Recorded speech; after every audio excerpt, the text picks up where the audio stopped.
Since COVID began, there has been a lot of misinformation, which has led to an increase in violence and racism against Asians and Asian Americans. Our next guests have spent the past 11 months providing food and resources for these communities with their nonprofit Heart of Dinner from New York City. Please welcome Moonlynn and Yin.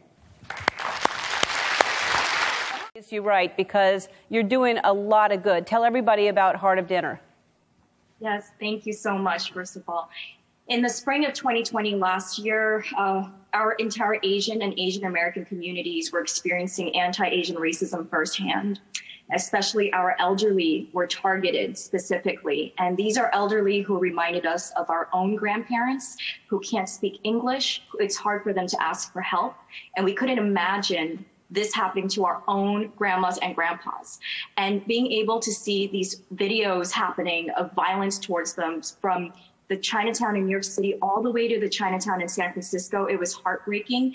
And we couldn't just sit by. We were gravitating towards countering isolation and food insecurity because of this. So, I mean, I think I know why, and I think most people know why, but tell us why you think the surge of hate towards Asians and Asian Americans is happening and why it's so extreme.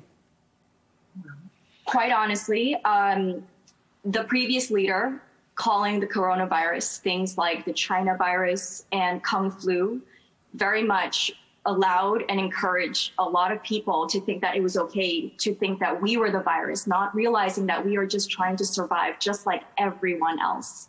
Yeah, this is really reminiscent of a couple decades ago during the SARS epidemic. And back then I was in high school and I was too shy to stand up for myself. But now being in my mid-30s, us both in our mid-30s, we're able and we have a platform and we're able to stand up to the racism geared towards us and really be there for our community.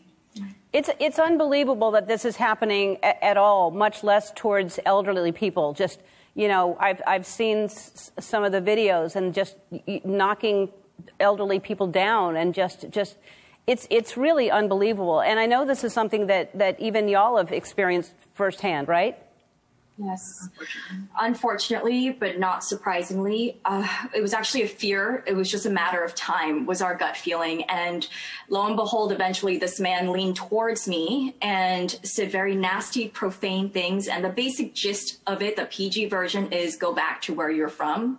And he would not get away from my space. He was just a few inches away. And I had a friend, we were talking, and she's a photographer in New York City, and she was shooting, and a guy came up to her, spat in her face, and just left. And just the other day, I was walking towards Target. There was a guy opening the door for everybody, and there was an Asian elderly, she must have been in her mid-80s, coming not too far from everybody else. He opened the door for everybody, then slammed the door right in her face. So she wasn't able to get in, but everybody else was. So it's been happening on the day-to-day. It's horrible. It's horrible. And I can't even imagine. Thank God y'all are doing what you're doing. Every Wednesday you distribute food to the community. And so and people are writing personal notes to put in there so people get notes. I mean, when did this start? Oh, my gosh. We're approaching a year. Yeah, it's exciting, but it's also unfortunate that it's almost a year. Exactly. And we started actually researching right around this time, exactly a year ago. The last 2 weeks of March, we were calling around to see how we could truly make an impact for the senior community. And immediately April 1st, we started our very first meal preparation and deliveries. Y'all are amazing. Okay, we have to take a break. We're going to talk more with Moonlynn and Yin after this. Y'all are amazing. Okay, so how many meals do you think that y'all have served?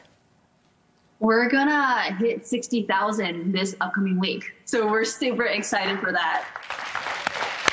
Amazing. Okay, you've talked about turning care into action. How can people at home watching this? I can't imagine that everyone watching isn't outraged by this. So how can we help? Thank you so much for encouraging this, Ellen.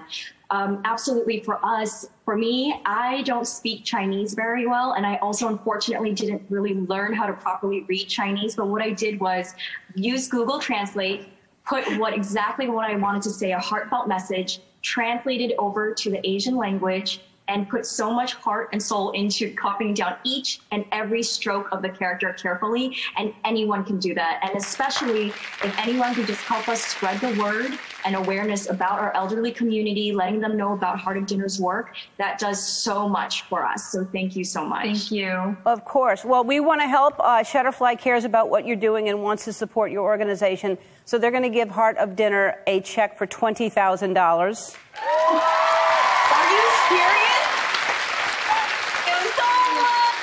Shutterfly, thank you, Vicky.